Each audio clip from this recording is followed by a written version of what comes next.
तरफ आपको बढ़ते हैं, आंकड़े को आपको बताते हैं। आज के आंकड़े को, आज की चुनावी आंकड़ा क्या है, आज की लोकसभा इलेक्शन 2024 के आंकड़े क्या है और आज की गिनती में क्या आंकड़े हैं। तो अभी तक आपको जानकारी के मुताबिक बता दें तो बीजेपी 242 तक पहुंची है, जेडीएस 2 पहुंची है, आरएलडी 2 पहुंची है, एजीपी 1 पहुंची है, एडीएल 1 पहुंची है, पीएम की 1 पहुंची है। वहीं इंडिया गठबंधन की बात कर ले तो कांग्रेस 100 है, 34 सपा, 29 टीएमसी, 21 डीएमके। और वहीं आपको बता दें उड़ीसा की, अगर चलिए देश कई सारे देशों की बात करते हैं जहां जहां कितने कितने सीट भारतीय जनता पार्टी को मिले हैं। तो उड़ीसा की अगर बात करो तो 147 में बीजेपी को 47 सीट मिले हैं। उड़ीसा की अगर बात करो तो बीजेडी को 51 सीट मिले हैं। उसके बाद उड़ीसा की अगर बात कर ले तो बीजेपी को 81 सीट मिले हैं, बीजेडी को 51 सीट मिले हैं। आंध्र प्रदेश की बात कर ले तो टीडीपी को 134, यानी कि टीडीपी आंध्र प्रदेश से सबसे आगे है। और आपको उड़ीसा की और भी आंकड़े बताए तो कांग्रेस को उड़ीसा से 15 सीटें मिली हुई है। और आपको आंध्र प्रदेश की बता दे तो आंध्र प्रदेश में बीजेपी, और आपको आंध्र प्रदेश के आंकड़े को बता दे तो आंध्र प्रदेश में कांग्रेस 0 है, कांग्रेस का एक भी खाता नहीं खुला है। अन्य 21 है।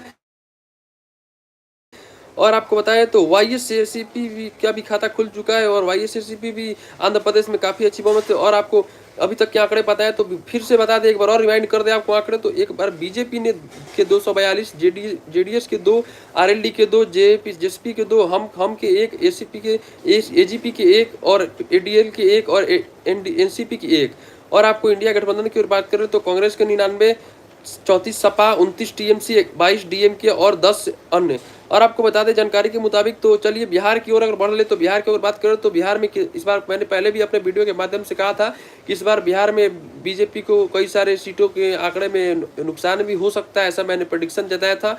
क्योंकि बिहार में कई सारे प्रत्याशी निर्दलीय इस वक्त खड़े हुए हैं, इस बार निर्दलीय कई सारे प्रत्याशी खड़े हुए हैं, जिसके बाद बीजेपी को बिहार में भी नुकसान होने का प्रेडिक्शन हमने बताया था आपको। बिहार में पूर्णिया की बात कर ले तो पूर्णिया से पप्पू यादव आगे चल रहे थे। पाटलिपुत्र की बात कर ले तो पाटलिपुत्र से मीसा भारती आगे चल रही थी। और आपको फिर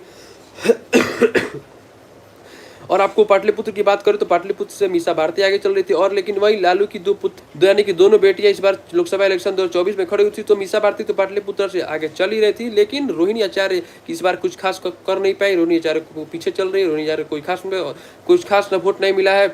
और मोतिहारी की बात कर ले तो मोतिहारी में भी शायद अभी तक के आंकड़े ऐसे लग रहे हैं, सूत्रों के हवाले से बताया जा रहा है कि राधा मोहन सिंह की स्थिति ठीक ठाक चल रही है। वहीं अगर काराकाट की अगर बात कर ले, यानी कि जो काराकाट जो कि हॉट सीट है काराकाट, यानी कि आरजेडी से राजा राम थे, आपको बता दें एनडीए से उपेंद्र कुशवाहा थे और निर्दलीय से पवन सिंह थे। तो आपको बता दें तो उपेंद्र कुशवाहा शुरुआती दौर में थोड़ा पीछे चले, उसके बाद फिर शुरुआती दौर में कुछ देर पवन सिंह आगे चले, फिर कुछ देर बाद पवन सिंह जब आगे होते हैं, फिर शुरुआती दौर के कुछ देर बाद पवन सिंह काफी पीछे चले जाते हैं, उपेंद्र कुशवाहा आगे बढ़ जाते हैं।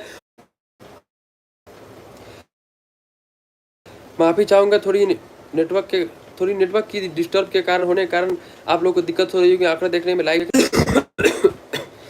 यानी कि एलजेपी पार्टी की 5 सीटों पे सही तरह से तरीके से आंकड़े आ रहे हैं। एलजेपी पार्टी की पूर्ण बहुमत है 5 सीटों पर। और आपको बता दें तो अभी तक की सबसे बड़ी अपडेट आपको बता दें तो लखनऊ से लखनऊ से राजनाथ सिंह जीतने के बाद जेपी नड्डा के आवास पर पहुंचे हैं। जेपी नड्डा के आवास पर औपचारिक मुलाकात हुई है। और इस वक्त की सबसे बड़ी खबर यह भी निकलकर सामने आ रही है कि चिराग पासवान ने अपने मीडिया बाइट में बताया कि चिराग पासवान ने कहा कि मुझे अमित शाह जी का कल फोन आया था। कल भारतीय जनता पार्टी की यानी कि एनडीए का मीटिंग है, एनडीए का मीटिंग में मुझे जाना है। और चिराग पासवान जी ने कहा कि मुझे अमित शाह का फोन आया था, इन्फॉर्मेशन मिली है। और आपको बता दें तो लगातार भारतीय जनता पार्टी के 295-96 के आंकड़े अभी तक पहुंचने के बाद भारतीय जनता पार्टी की समर्थकों में, भारतीय जनता पार्टी की कार्यकर्ताओं में काफ़ी खुशी की लहर है। काफ़ी समर्थक झूम रहे हैं, काफ़ी समर्थक, क्योंकि उन्हें पता चल चुका है और स्पष्ट हो चुका है कि एक बार फिर से भारतीय जनता पार्टी अपनी सरकार बनाने जा रही है। और फिर से भारतीय जनता पार्टी अपनी प्रचंड बहुमत के साथ अपनी सरकार बनाने जा रही है। भले ही 400 पार नहीं हुआ तो क्या हुआ, लेकिन जीतने के लिए 272 की सीटें की आवश्यकता थी, जो कि भारतीय जनता पार्टी वो आसानी से पार कर ली है। तो बाकी आप देख रहे थे टोटल लोकतंत्र, बाकी मैं आदर्श सिंह और आप देख रहे हैं टोटल लोकतंत्र। ऐसे ही देश और दुनिया की तमाम खबरों को जानने के लिए हमारे साथ जुड़े रहे और देखते रहे लाइव के माध्यम से टोटल लोकतंत्र।